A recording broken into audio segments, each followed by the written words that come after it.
এইটা অ্যাসেস করেই কিন্তু ওই বিদেশি মিডিয়ায় এই খবরগুলো আসছে। এবং সেইখানে ঐতিহাসিক একটা উদাহরণ দিই, 91 সালের যে সিনারিওটা সৃষ্টি হয়েছিল, আমি নিজে সেনাবাহিনীতে কর্মরত ছিলাম, জামালপুরে আমি ইলেকশন ডিউটিতে ছিলাম। সেইখানে কিন্তু একটা আওয়ামী লীগ ওয়াজ টু কনফিডেন্ট যে তারা ক্ষমতা আসবে, কিন্তু গভীর রাত্রে যখন ইলেকশনের রেজাল্ট আসা শুরু করলো, আমরা দেখলাম যে বিএনপি উইনিং। অর্থাৎ ওই ধারণাটা যে যারা কনফিডেন্ট ক্ষমতায় ছিল তারা কিন্তু ক্ষমতা আসতে পারে নাই। শেখ হাসিনা দম্ভ ভরে বলেছিল যে বিএনপি 10টা সিট পাবে। এবার এই একই ধরনের একটা সিনারিও দেখা যাচ্ছে, এবং এইটার সাথে বড় দলের নেতাদের আরেকটা বড় প্রবলেম তারা সাফার করে, সেইটা হলো তাদের কাছে সত্য তথ্য যায় না। পাবলিক পারসেপশন যদি সে নিজে না বুঝতে পারে, তাহলে তার কাছে এত বেশি চাটুকার থাকে, এত বেশি ম্যাগলোমানিয়া থাকে, এত বেশি পাচাটার লোক থাকে ওখানে, যে মনে মনে দেখে একটা, বোঝাও হয়তো অনেক ক্ষেত্রে ভালো, কিন্তু ওখানে যে বলে আরেকটা। কখনো এইভাবে true reflection of the mind, people's true perception of the society, এইটা অনেক সময় তারা ল্যাক করে। সেই জন্য তারা মনে করে যে তারা ক্ষমতায় চলে আসছে, শিওরলি ক্ষমতা আসবে, এইসব ধারণা। আমার এজন টুডে আমারও মনে হচ্ছে যে Jamaat is likely to come to power. আমারও মনে হচ্ছে ব্যক্তিগতভাবে, আমি যত মানুষের সাথে মিশছি, এইটাকে কিভাবে এখন বিএনপি চ্যালেঞ্জ নেবে বা কিভাবে সেটাকে কাউন্টার করবে, that is up to BNP. ধন্যবাদ। কিন্তু তারেক রহমান আসার পরে যেরকম আমরা একটা জোয়ার দেখেছি, এবং খালেদা জিয়া মারা যাওয়ার পরে তখন কিন্তু একটা হয়েছিল যে বিএনপি মনে হয় যে ক্ষমতায় চলে এসেছে। তো সেই জায়গা থেকে আমরা আবার এক সপ্তাহ যেতে না যেতেই দেখলাম যে মোড় ঘুরে গেছে। তো সেইখানে এখন তারেক রহমান আসার পরেও কেন বিএনপির মধ্যে ওই পরিবর্তনটা আসলো না, যে পরিবর্তনটা আমরা আশা করেছিলাম, বা জনগণ, আমরা বলতে জনগণ আশা করেছিল? না দেখুন, বাস্তবতা হলো বেগম জিয়ার মৃত্যুতে একটা সিম্পেথি তো ডেফিনেটলি কাজ করবে, কিন্তু সেটা কত পার্সেন্ট? 5% বা 10%? মেন তো এজ এ দল, বিএনপি একটা দল হিসেবে তাদের চরিত্র কিভাবে আবির্ভূত হয়েছে সেইটা মানুষ দেখবে। হ্যাঁ, এমনও রিপোর্ট পাওয়া গেছে যে এই হিন্দুদের উপরে নির্যাতন চালিয়েছে, সেখানে জামাতের লোক যে তাদেরকে রক্ষা করেছে। এগুলো তো পেপার পত্রিকা আসছে।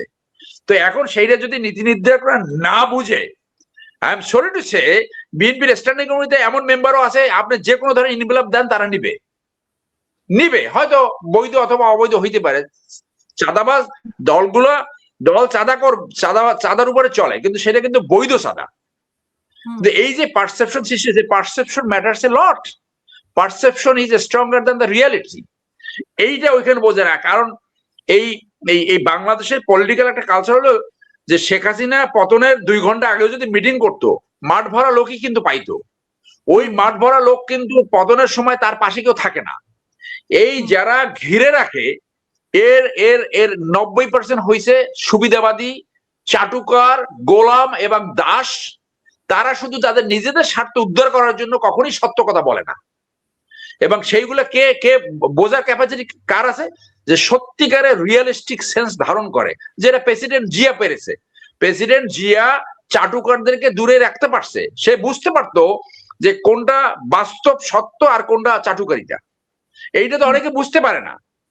এই যে বুঝতে পারে না, সেই জন্য অনেক সময় ভুল সিদ্ধান্ত নেয় এবং নিজেদের বিপদ নিজেরা ডেকে নিয়ে আসে। সো ওই জন্য আপনি একটা জানাজা আর মানে এই তার রিটার্ন, এইটা ট্রু রিফ্লেকশন, অথবা এই যে মিটিং এ যত লোক আসে, এইটা ভোটারদের true reflection of the mind প্রকাশ পায় না। সেইটা যদি বুঝতে পারে, আমি এখনো মনে করি একটা ক্লোজ কম্পিটিশন হবে। আর আপনার এই যে মানুষ 3টে কারণে মারাত্মক ভাবে বিরক্ত, সাধারণ মানুষ। আপনি যদি বলেন রাজনীতি সাধারণ মানুষের জন্য, তাহলে তারা কেন চাঁদাবাজির শিকার হবে? তারা কেন এই ঘুষ কোনোভাবে বাংলাদেশে থামাতে পারছে না? পৃথিবীর অন্যান্য দেশ পারলে আমরা কেন পারবো না? দুর্নীতি আমরা কেন থামাতে পারবো না? সেই লিডারশিপ কে দিতে পারবে? এই 3টে ব্যাপারে মানুষ, স্পেশালি ইয়াং জেনারেশন, ন্যায্যতা ভিত্তিক সমাজ, চাঁদাবাজ মুক্ত সমাজ, ঘুষ মুক্ত সমাজ, দুর্নীতি মুক্ত সমাজ, সেইটা মানুষের একটা বিশ্বাস সৃষ্টি হয়েছে যে সম্ভবত এটা জামাতই পারবে, বাংলাদেশে আর কেউ পারবে না। কারণ এইটা তো আপনার কর্মে দেখাতে হবে, আপনার কাজে দেখাতে হবে আপনার পারবে। এখন আপনি যদি ভালো মানুষ বাদ দিয়ে চাঁদাবাজদের, 2 জন চাঁদাবাজদেরও যদি আপনি নমিনেশন দেন, ওইটা একেবারে বিস্ফোরণের মতো ছড়াইয়ে পড়ে। আপনি কেন 42 জন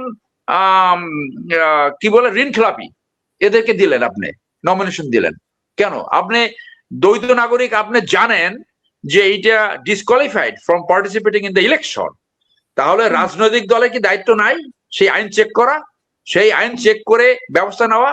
আপনি নিলেন কেন? তারপরে অবৈধভাবে চাপ সৃষ্টি করা হয় বিচার ব্যবস্থার উপরে, এবং বিচার ব্যবস্থাকে সেইটাও পাশ কাটিয়ে অথবা কোনো কায়দা করে, এটা তো একটা প্রতারণা।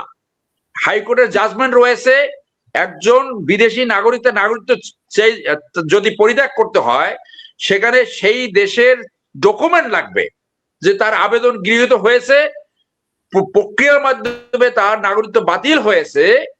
কিন্তু চালাকিটা কি, আপনি একটা আবেদন দিলেন, এখানে আপনি একটা এফিডেভিট দিলেন যে আমি আমার নাগরিকত্ব পরিত্যাগ করার জন্য আবেদন করছি। এইগুলা ফার্স, এইগুলা প্রতারণা, এইগুলা মানুষ উপর ধাপ্পাবাজি। মানুষ এইগুলা বুঝে, এইগুলো খুব ভালো করে বুঝে। আর একটা কথা বলা হয় যে এই ইউনিভার্সিটির ইলেকশন গুলা কোনো ম্যাটার করবে না। ওইটা ওই জাসদের সময় ইন 70s এইটা হয়েছে, এইটা এখন ম্যাটার করবে। এইটা ম্যাটার করবে এখন, কারণ ওই সময় বাংলাদেশে যে সচেতনতা লেভেল ছিল, ওই সময় যে মানুষের যে রাজনীতি সম্বন্ধে যে বোঝাপড়া ছিল, তার চেয়ে মানুষ এখন অনেক বেশি বোঝাপড়া বহন করে, অনেক বেশি তারা মানে সচেতন।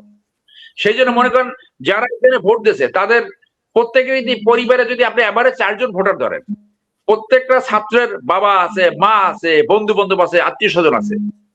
তো এইগুলো হলো কথার কথা।